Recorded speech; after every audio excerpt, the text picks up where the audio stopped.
The lack of water is leading to a call tonight to conserve water. Citizens Water is asking you to give up on watering your lawn.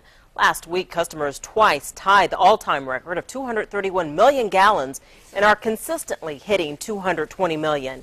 You can still water plants and trees. Fishers is also under the voluntary ban because it uses citizens' water. Is everyone observing the ban? Well, we set out tonight to find out. Our TV6 reporter Norman Cox is live on the northeast side with what we found. Norman? Well, Citizens Water officials say the voluntary ban could become mandatory if usage isn't reduced and reduced soon. From what we saw tonight, most people seem to be cooperating. North Side resident Johnny Hendricks was obeying the Citizens Water restrictions to the letter. He was watering his tree this evening, not his grass. And he was holding the hose as he applied the water, not just leaving it to overwater and spill out into the street. He's also watering plants, which is allowed under the guidelines. Cut down to the basic, just, those little plants that need it. Like I say, try to keep the tree a little bit hydrated. They feel the stress later in droughts like this.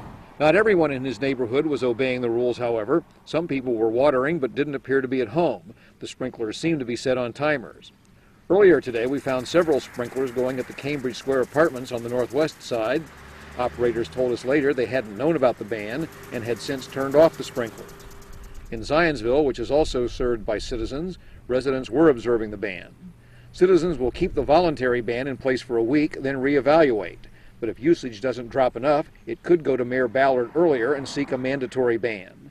And what would it take to lift the restriction? We would need temperature to drop. We would need usage to drop. We would also need a day or two of heavy downpours, to get back to a level where we felt comfortable.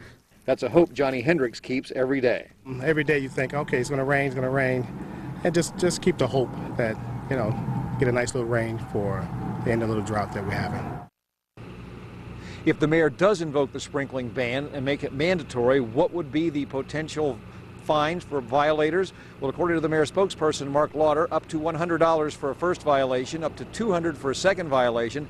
After a second, violators would be hauled into environmental court and fined a minimum of $500. Erica? All right, Norman Cox live on the northeast side. Thank you, Norm.